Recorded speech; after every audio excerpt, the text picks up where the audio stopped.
Welcome to Ascend You, the show that teaches you how to get the most out of life so that you can confidently step into who you are meant to become and claim a life full of passion and purpose. I am your host, Kimberly Shukla, psychologist, life and empowerment coach, as well as the founder of DivinityMagazine.com and Divine Productions TV. Now Ascend You. In today's episode, we're going to talk about this concept of doing the work to balance the ego. We hear about it constantly lately. Everyone tells you that you need to do the work on yourself, but no one really is talking about what that means. So today, I'm going to cover the main 14 areas that every individual needs to deal with in order to live at higher levels of consciousness and finally begin to live the life that you were brought here to live. But first, hit it.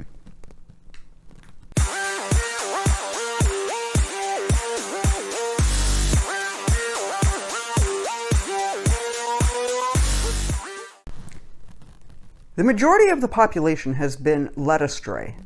They've become enmeshed in the 3D and serving the ego rather than their higher purpose. How much time have you been putting into doing the work or the soul work and evolving? How much work have you put into healing the trauma and the baggage that you've been carrying around? Are you focused on yourself or the idea of this twin flame or looking outside of yourself for answers? Before I dive into the main issues that need to be healed within each individual, we're going to talk about why it's important. Why can't you just remain as you are? After all, you're not hurting anyone, right? Wrong. We talk about this concept of healing the collective, and we're all one. Yet, I don't think most people actually understand what that truly means.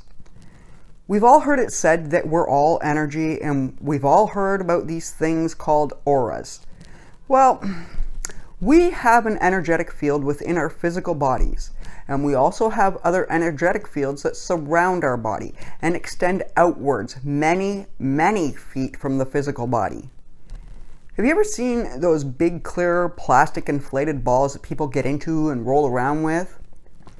Well, imagine that you're inside one that is so big, the outside walls of it are about 10 feet or more from the sides of your physical body and from the top of your head and below your feet.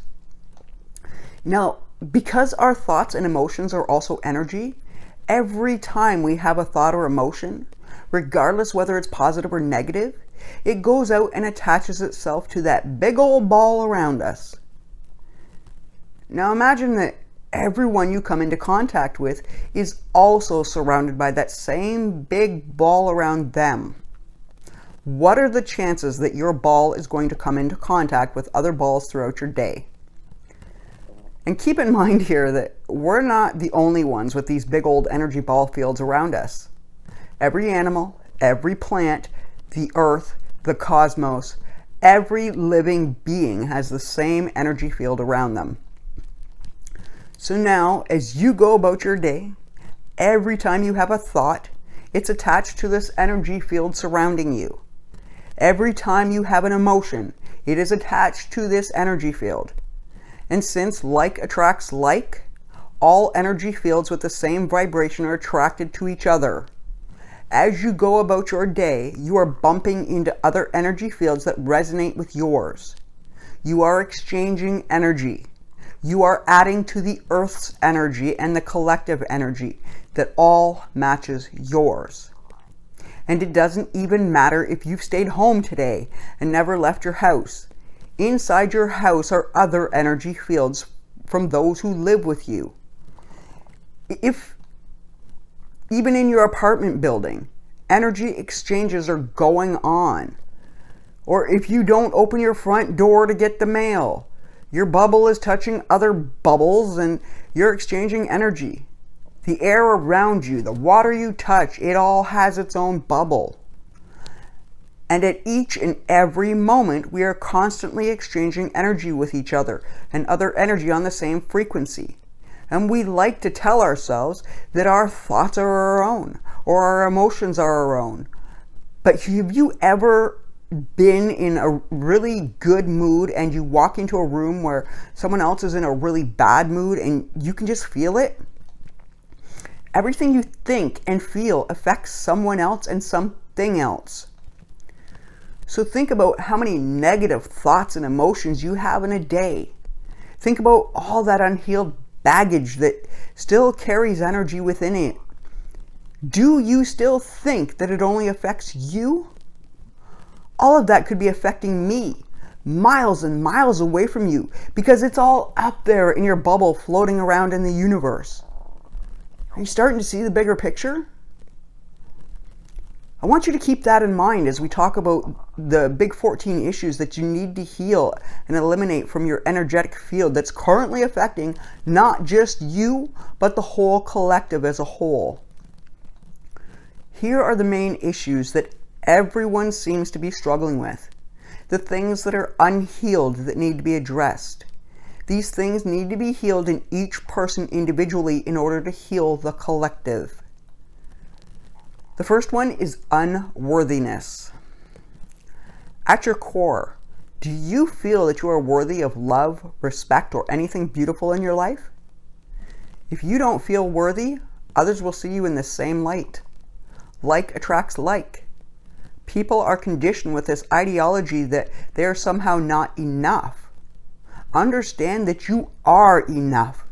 You were born enough. You will always be enough. Regardless who you are still part of the Creator. There is nothing held back from you except that which you believe you don't deserve. You stop yourself from being. You have been programmed to feel unworthy by other individuals who felt unworthy as well. Individuals who didn't understand the light within them and were afraid to shine themselves. They held you back out of fear. It is time to let it all go and understand that you were born worthy.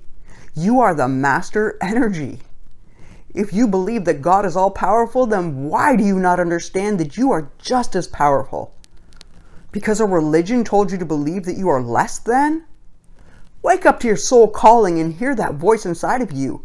It has been telling you all along that you are God. You are the gift. Lack of self-love. Can you look yourself in the eye in the mirror and confidently say, I love you, and mean it without shying away from yourself? Do you love yourself enough to know that even those things that you don't quite like about yourself are still beautiful? Are you comfortable giving love and nurturing yourself? Or are you sacrificing yourself while taking care of everyone else? Are you confident enough to stand up for yourself? Or do you allow others to walk all over you like a doormat? Do you have healthy boundaries set in place? Are you settling for any love because it's better than no love? Do you need another human being in order to feel loved? Are you living according to family or friends' expectations?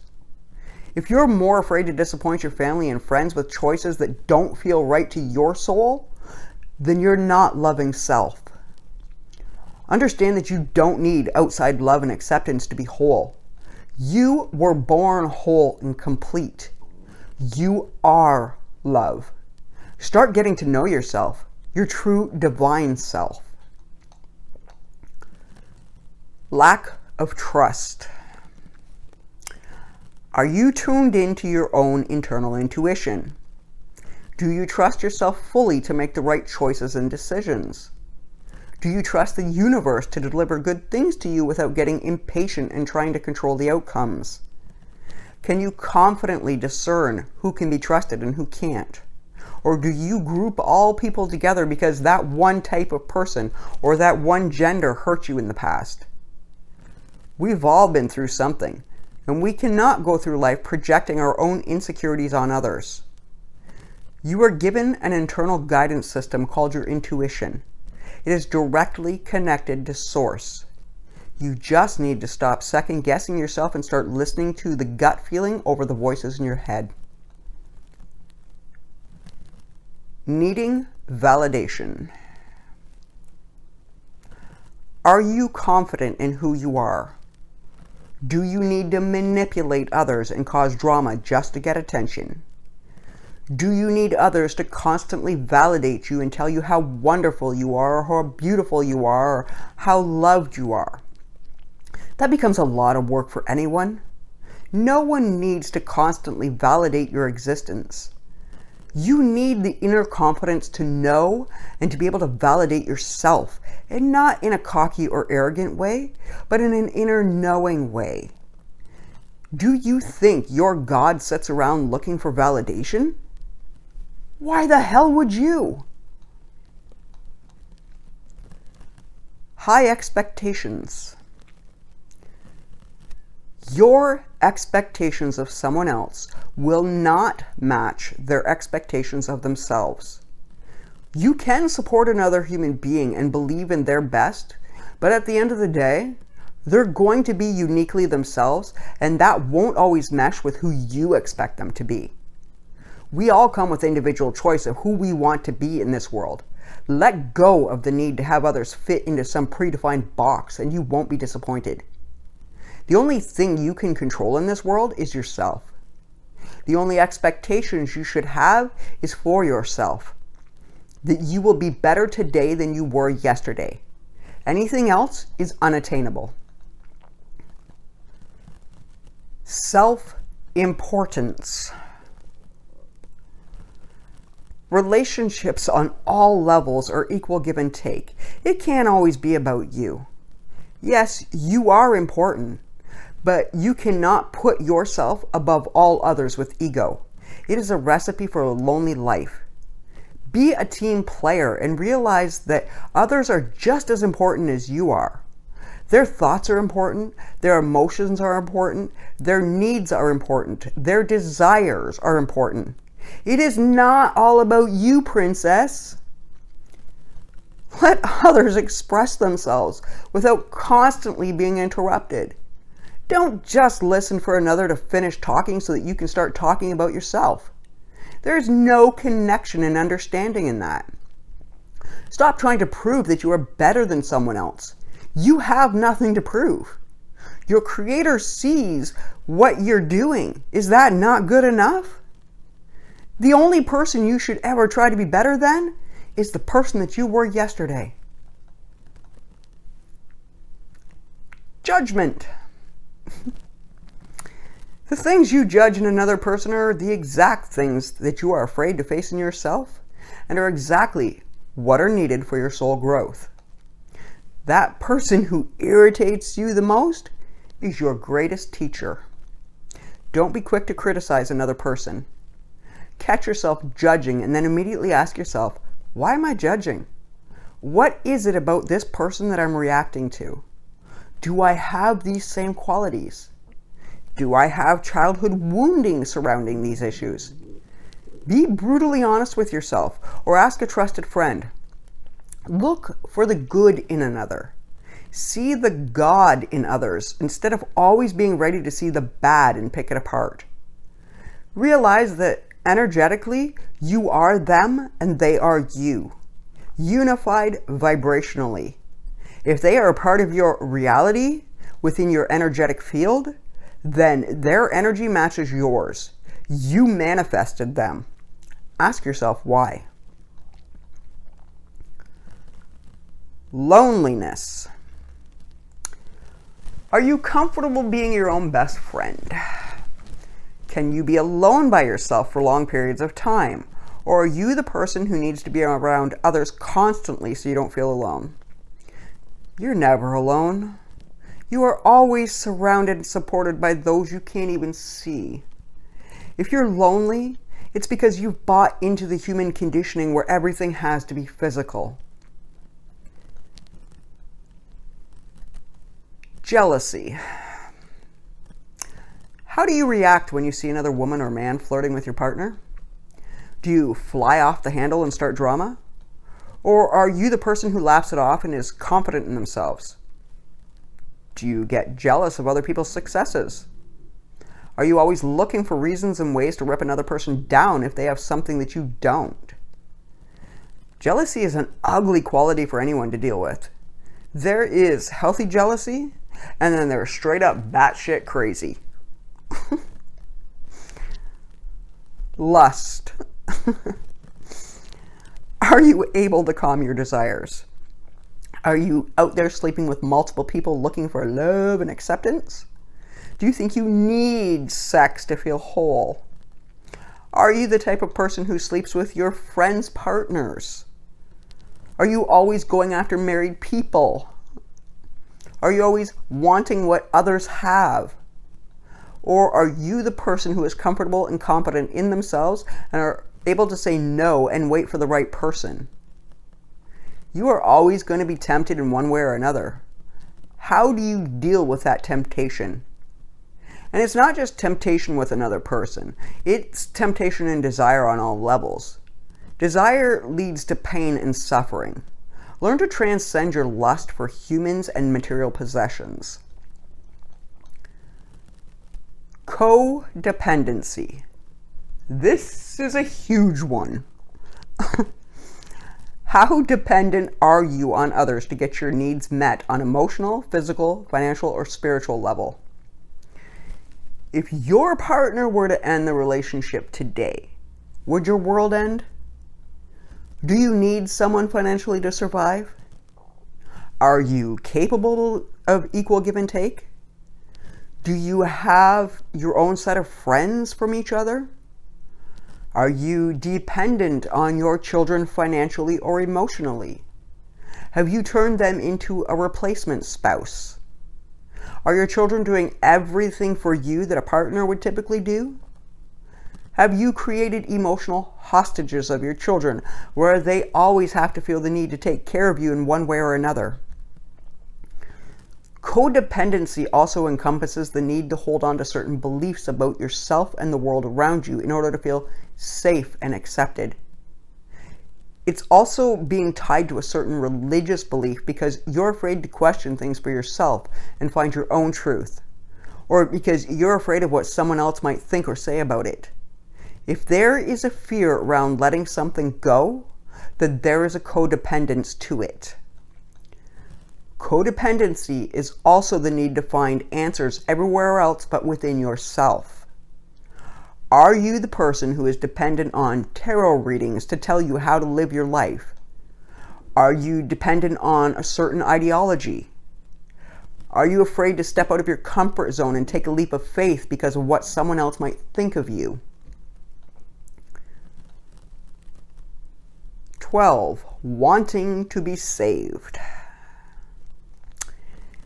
Do you constantly play the victim and need others to save you? You create drama and need others to listen to it all the time. You always have a problem that needs to be fixed. Or are you confident in yourself? We all need help and assistance from time to time, but if your scales tip to needing others to take care of you and save you all the time, then you need to take a deep look at why.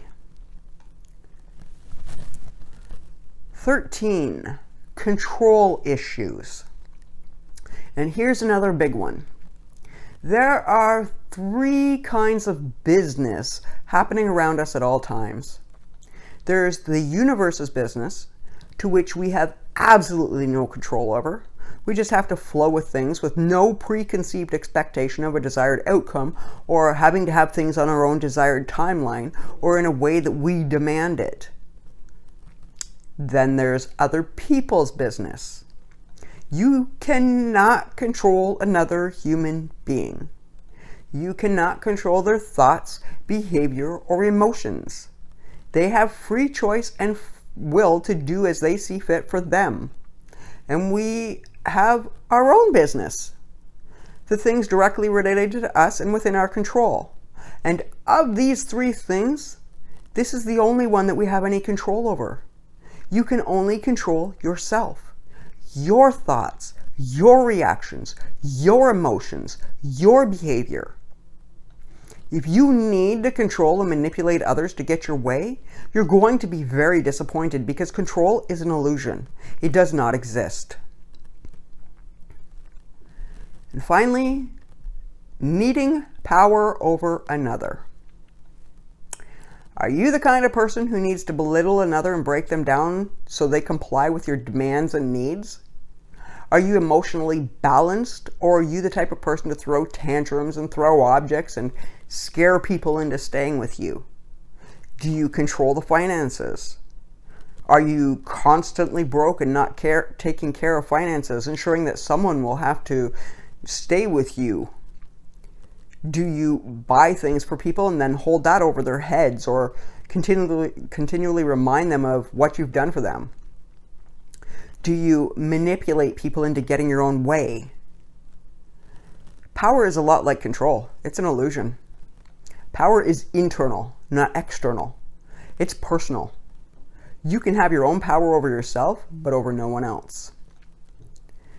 Any relationship is not about finding someone who's going to love you or make you happy or give you something that you don't already have.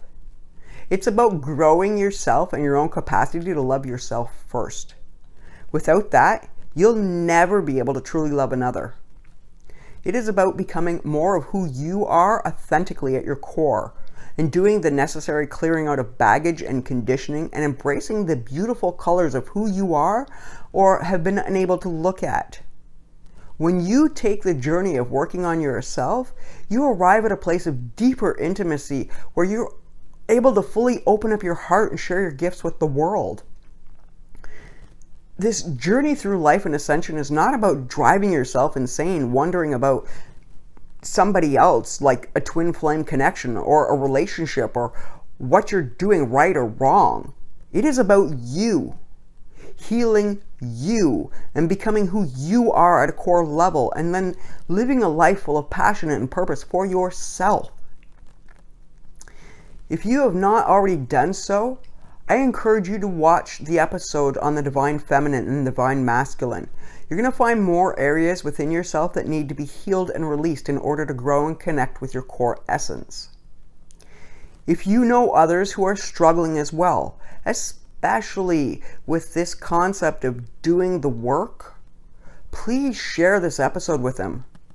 And don't forget to like and subscribe as well. We are all on this journey together.